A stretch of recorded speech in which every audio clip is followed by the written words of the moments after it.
चलिए, हेलो दोस्तों, नमस्कार। आप सभी का दयाल स्टडी पे हार्दिक स्वागत है। और हाँ, नए लोग जो हैं वो चैनल सब्सक्राइब कर लें। ज़्यादा से ज़्यादा लोगों को बताएं कि हम previous year paper RRB NTPC और ग्रुप डी का कराने वाले हैं। इसमें आज मैथ का हम तो 3 पार्ट शायद करा दिए हैं। आप प्ले लिस्ट में जाके देखिएगा, अपलोड हो गया है वीडियो। आधे घंटा 40 मिनट की है करीब। और जो आज बच गया वो हम सोच रहे हैं आज रीजनिंग और जो आपका जीके है उसको निपटा देते हैं। इस सेट में जो भी है आया हुआ है वो निपटा देते हैं। क्या है आप भी जान लें। और प्रीवियस ईयर करना बहुत ज़रूरी है। इससे आपका पता चलेगा कि आपका एक्चुअल तैयारी कितनी है। जब तक आप प्रीवियस ईयर नहीं करेंगे तो आप अपने आप को जज नहीं कर पाएंगे। और जज करने का सबसे अच्छा तरीका है, क्योंकि एग्ज़ाम से पहले आप कर रहे हैं और जो भी गलती होगा उसको आप सुधारेंगे। तो चलिए देख लेते हैं क्या है क्वेश्चन दिख रहा है। ये पहला क्वेश्चन हम लेते हैं। यहाँ पे रीजनिंग का ही है। चिन्हों के सही सेट चिन्हों के सही सेट का चयन करें बोला गया है। और चिन्ह क्या क्या दिया है देखिए। 34, 16, 4 और आपका 12 बराबर 36। और आपके ऑप्शन क्या क्या दिए हैं देखिए। पहला ऑप्शन आपका दिया है मल्टीप्लाई, माइनस और डिवाइड। और आपका दूसरा ऑप्शन दिया है प्लस, माइनस और डिवाइड। और आपका तीसरा ऑप्शन दिया है प्लस, डिवाइड और यहाँ भी प्लस। और आपका डी ऑप्शन दिया है प्लस, डिवाइड और माइनस। देखिए, क्वेश्चन देखने के बाद आपको ये पूछना चाह रहा है कि ये जो इनके बीच में जो गैप दिख रहा है 1, 2, 3, इन तीनों को जो साइन दिए हुए हैं इन्हें रखना है आपको इनके बीच में।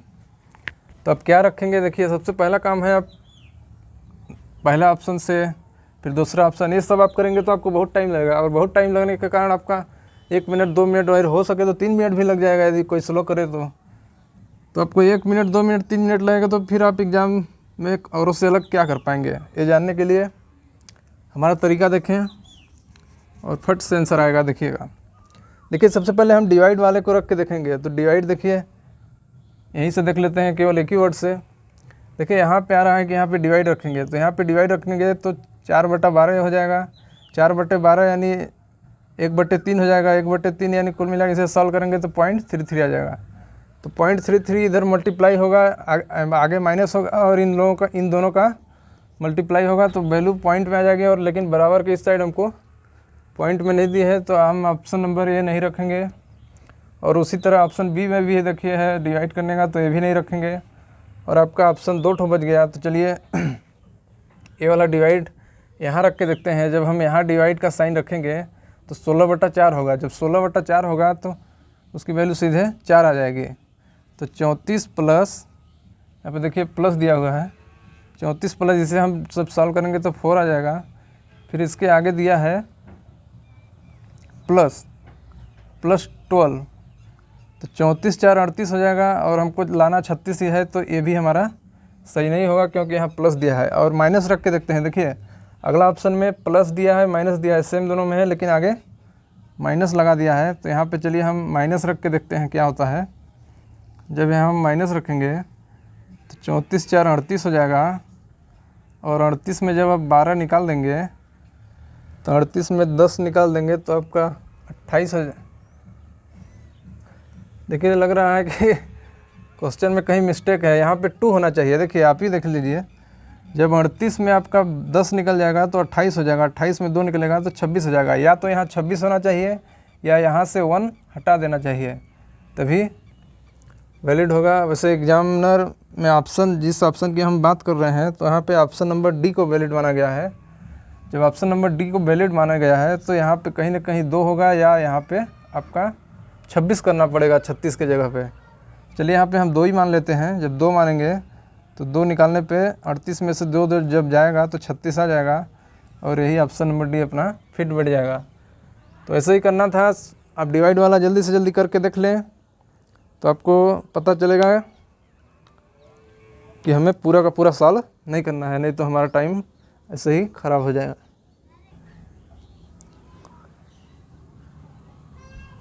चलिए देख लेते हैं अगला क्वेश्चन क्या है। ये साइंस बायोलॉजी से आया है। देखिए लिखा है कि पक्षियों के अध्ययन को क्या बोलते हैं। पक्षियों के अध्ययन को क्या बोलते हैं। 4 ऑप्शन दिया है, साइटोलॉजी और निथोलॉजी, माइकोलॉजी और डेंड्रोलॉजी। तो इसका देखिए जो पढ़ा है तो फट से मार देगा 1 मिनट में। तो इसका आंसर ऑर्निथोलॉजी ही होगा, क्योंकि पक्षियों के अध्ययन को ऑर्निथोलॉजी कहते हैं। ऑर्निथोलॉजी।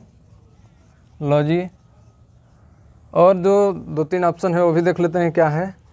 देखिए जो फर्स्ट ऑप्शन दिया है साइटोलॉजी, साइटोलॉजी। देखिए कोशिका के अध्ययन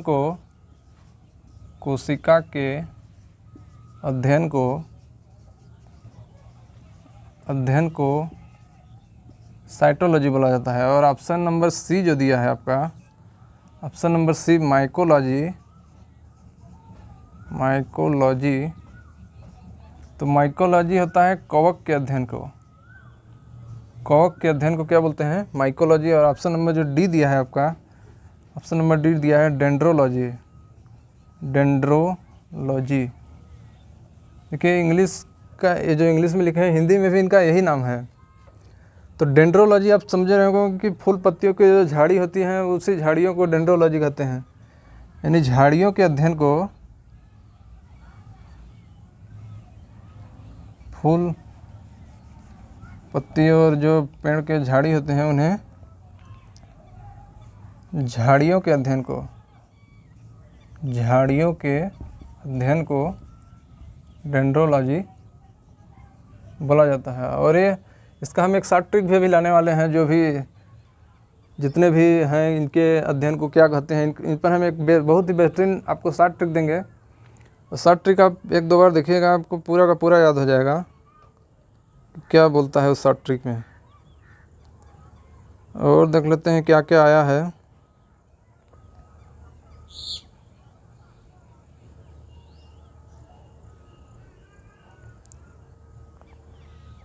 ये हो गया आपका और जी के। हाँ एक और ये कंप्यूटर से आया है क्वेश्चन, इसको देख लेते हैं क्या आया है कंप्यूटर से।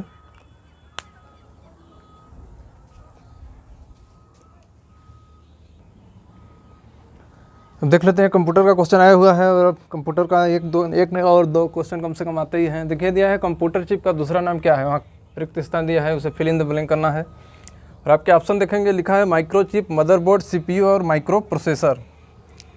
देखिए सीपीयू तो होगा नहीं, कंप्यूटर का ब्रेन कहा जाता है सीपीयू को। तो मदरबोर्ड भी, जिनमें कई वायर जो होते हैं माउस से लेकर के और जो इन्फॉर्मेशन देते हैं और जो सिग्नल आता है वो सब मदरबोर्ड से ही कनेक्टेड होते हैं, तो होगा नहीं। माइक्रो प्रोसेसर तो उसके अंदर जो भी हम इनपुट डाटा इंटर करेंगे वो सब प्रोसेस करता है, तो माइक्रो प्रोसेसर के अंदर आ जाता है। तो सॉफ्टवेयर ही है तरफ कहा जाता है। और एक ही ऑप्शन बच गया माइक्रोचिप। तो देखिए इसका आंसर तो हो जाएगा माइक्रोचिप।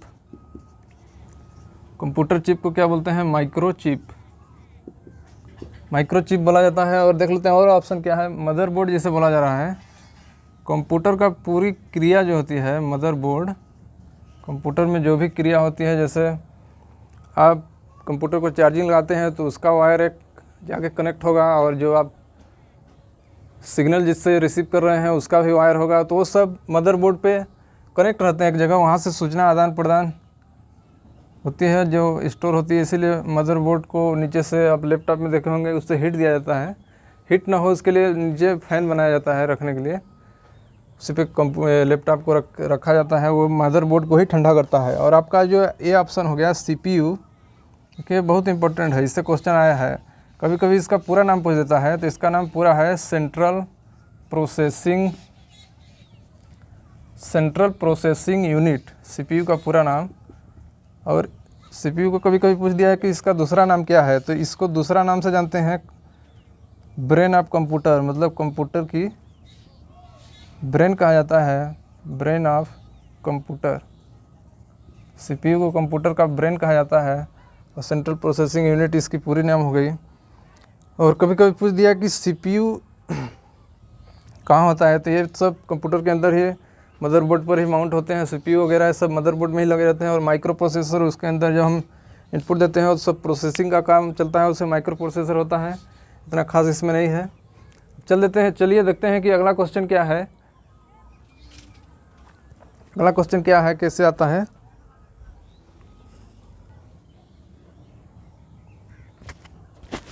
देख लेते हैं अगला क्वेश्चन क्या है। अभी साइंस से ही समझिए, साइंस का ही है। समझता है कि इस ब्रह्मांड में दूसरा सबसे प्रचुर मात्रा में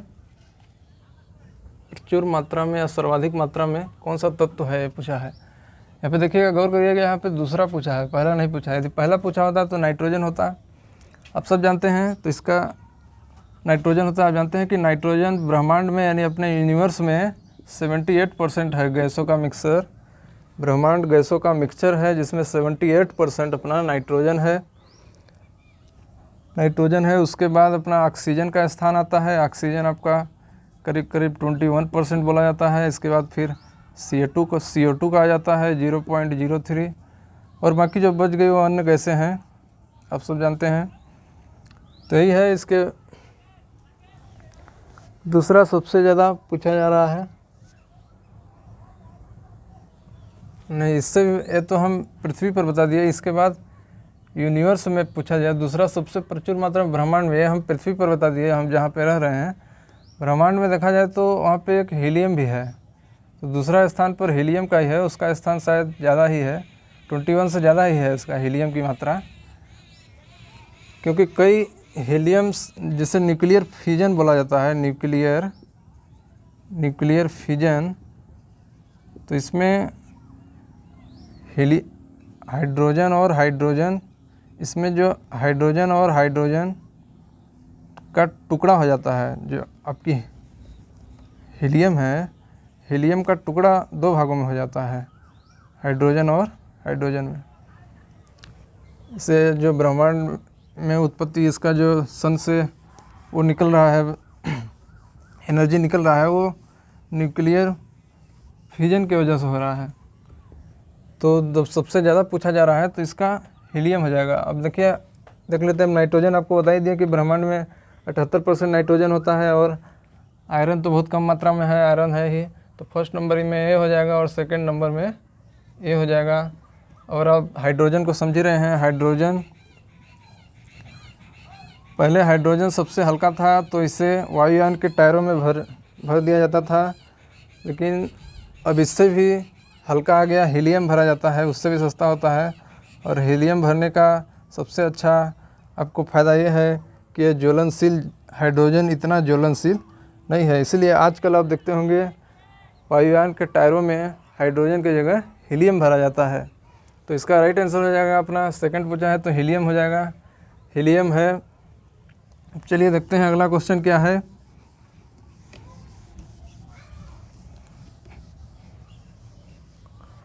अगला क्वेश्चन भी इधर साइंस या रीजनिंग का ही होगा जहाँ तक है।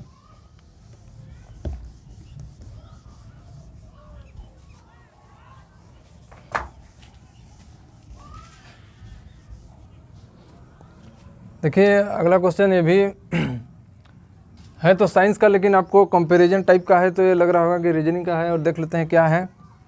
इसमें बोला है कि जिस प्रकार से टीकाकरण बीमारी के लिए है, वैसे ही रख रखाव, हिंदी का वर्ड है रख रखाव, किसके लिए है। और आपका 4 ऑप्शन दिया है, रंग करना, खराबी और खर्च करना, और आपका चौथा ऑप्शन है तेल लगाना। जैसे बीमारी आपकी समझ लीजिए कि बीमारी आई है, जैसे अभी एग्जांपल सबसे अच्छा चल रहा है टीकाकरण कोरोना का।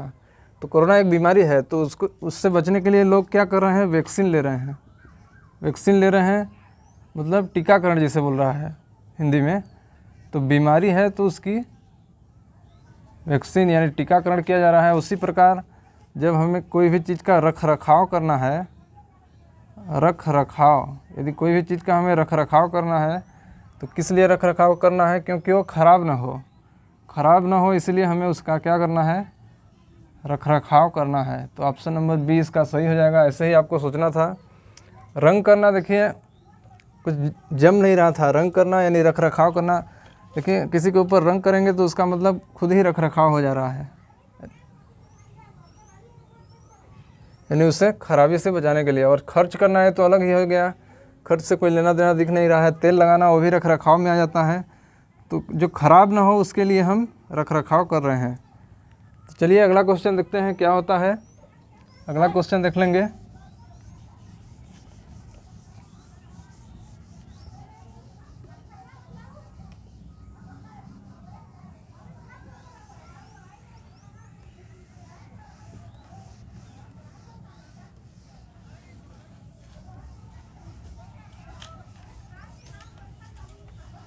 का ही है, अभी एक पिछला हम कंप्यूटर में किए थे 1-2 क्वेश्चन के पहले।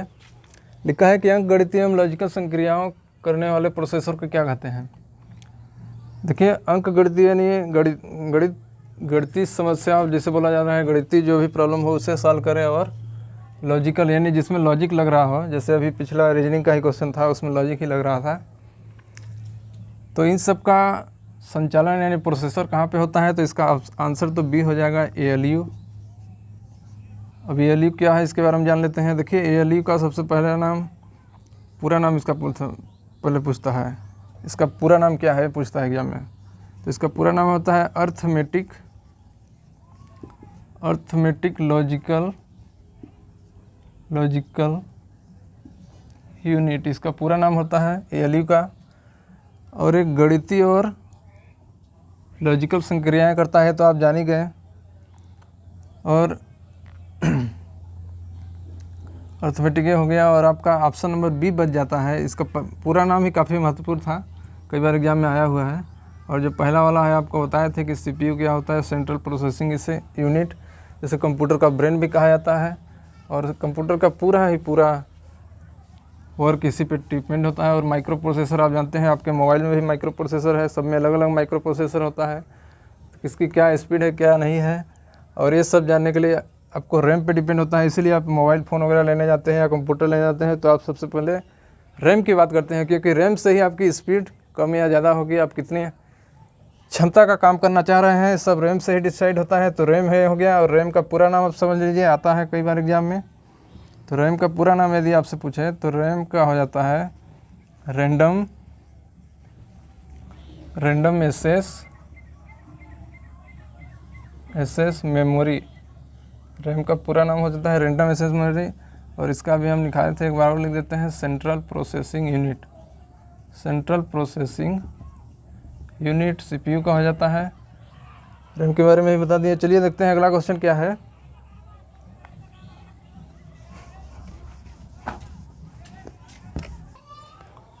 देखिए अगला क्वेश्चन ये भी साइंस से ही है। लिखा है कि विटामिन ए की कमी से कौन सा रोग होता है। देखिए अभी इससे पहले वीडियो आपको पहुंचा होगा हमारे चैनल पे, दयाल स्टडी, आप सर्च मारिएगा, यूट्यूब पे जाइएगा, या शॉर्ट ट्रिक वाला एक प्ले लिस्ट है, वहाँ से देख लीजिएगा किन किन लोगों किस चीज़ का हम शॉर्ट ट्रिक बनाए हैं। तो वहाँ से हम बताए हैं आपको कि विटामिन बी फैमिली का भी तो हम शॉर्ट ट्रिक बताए हैं आपको कि उनका रासायनिक नाम क्या होता है। और जो भी विटामिन है, ए हो गया, बी हो गया, सी हो गया, डी हो गया, ई हो गया और के हो गया, इनका भी हम रासायनिक नाम और इनसे होने वाले रोगों के बारे में बताएंगे। तो उसी से क्वेश्चन आ गया है। तो देख लेते हैं। लिखा है कि विटामिन ए की कमी से होने वाले रोग का नाम क्या है। तो विटामिन, इसका तो आंसर हो जाएगा, देखिए विटामिन ए की कमी से नाइट ब्लाइंडनेस, जिसे हिंदी में बोला जाता है रतौंधी, इसका हिंदी में नाम है रतौंधी, हिंदी में इसका नाम है रतौंधी। और दूसरा है बेरी। तो ये जो बेरी है विटामिन बी की कमी से होता है। विटामिन बी की कमी से, अब इसमें विटामिन बी के अंदर जाएंगे तो सब अलग अलग हो जाता है, लेकिन केवल विटामिन बी की कमी से जनरल पूछा जाए तो बेरी होता है। और जो एनीमिया है, देखिए ये किसी विटामिन की कमी से नहीं होता है, ये खून की कमी हो जाने से, यदि किसी के शरीर में खून की कमी हो जाती है तो उस स्थिति में उसको एनीमिया रोग हो जाता है। और ये जो टीबी है, जैसे ट्यूबरकुलोसिस, या इसका शॉर्टकट में नाम टीबी बोला जाता है, इसे टीबी में हो जाता है तो आदमी सूखने लगता है और एक दिन सूखते सूखते बहुत ही कमज़ोर हो जाता है और उसे पता भी नहीं चलता है। तो टीबी किस कारण होता है, तो टीबी बैक्टीरिया और वायरस के कारण होता है। तो इनका भी विटामिन से कोई लेना देना नहीं है, बस यही दो हैं जो विटामिन की कमी से होते हैं। टीबी है, बैक्टीरिया, वायरस की वजह से होते हैं। चलिए आगे देख लेते हैं कौन सा होगा।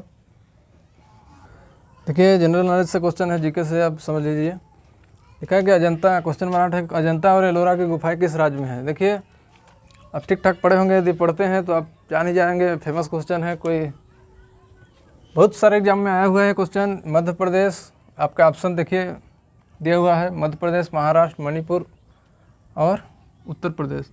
इसका राइट आंसर होगा महाराष्ट्र। अजंता और एलोरा की गुफाएं महाराष्ट्र में हैं। महाराष्ट्र की आप राजधानी समझ लें, कैपिटल इसका मुंबई है। यहाँ पे बॉलीवुड टॉलीवुड इसी को बोला जाता है। और जो मध्य प्रदेश आपका है एमपी में है आपकी सांची, इसे बोला जाता है सांची और तुम्हारा सांची स्तूप जिसे बोला जाता है, ये मध्य प्रदेश में है। और आपकी है मध्य प्रदेश में और नर्मदा घाट है, दूधधारा जिसे बोला जाता है, दूधधारा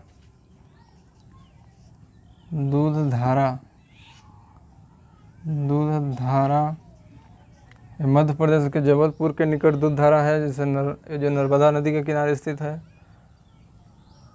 ये सब है। और जो आपका यूपी में आप समझ रहे हैं फेमस है आपका उत्तर प्रदेश में ताजमहल जिसे बोला जाता है, वो है ताजमहल। और मणिपुर में मणिपुर का एक फेमस क्वेश्चन कई बार आता है कि तैरता हुआ नेशनल पार्क, एकमात्र नेशनल पार्क, तैरता हुआ एकमात्र नेशनल पार्क मणिपुर में ही है। नेशनल पार्क, तैरता हुआ एकमात्र नेशनल पार्क मणिपुर में है, तो ये ऑप्शन है। चलिए अब आगे देख लेते हैं क्या क्या है। चलो हो गया, सही है। चलिए देख लेते हैं अगला क्या है। भारतीय अंतरिक्ष कार्यक्रम का जनक किसे कहा जाता है, पूछा गया है। देखिए जब भारत और पाकिस्तान का विभाजन हुआ तो 1947 में, तो पाकिस्तान, अब शायद ही आपको मालूम होगा, पाकिस्तान भारत से 10 साल पहले अपना अंतरिक्ष कार्यक्रम बना लिया था। यानी भारत की जो स्पेस एजेंसी है जिसे बोला जाता है इसरो, वो स्टेबलाइज हुई थी 1969 को भारतीय अंतरिक्ष एजेंसी स्टेबलाइज यानी स्थापना हुआ था। और इससे 10 साल पहले 1959 को ही पाकिस्तान अपना स्पेस एजेंसी बना चुकी थी। फिर भी पाकिस्तान अभी तक कुछ ज़्यादा किया नहीं है। तो इसमें देख लेते हैं कि भारतीय अंतरिक्ष कार्यक्रम का जनक पूछा गया है, तो होमी जहांगीर भाभा तो होगा नहीं, विक्रम साराभाई। अभी जो मंगल ग्रह अपना गया था, मंगल मिशन जिसे बोला जाता है,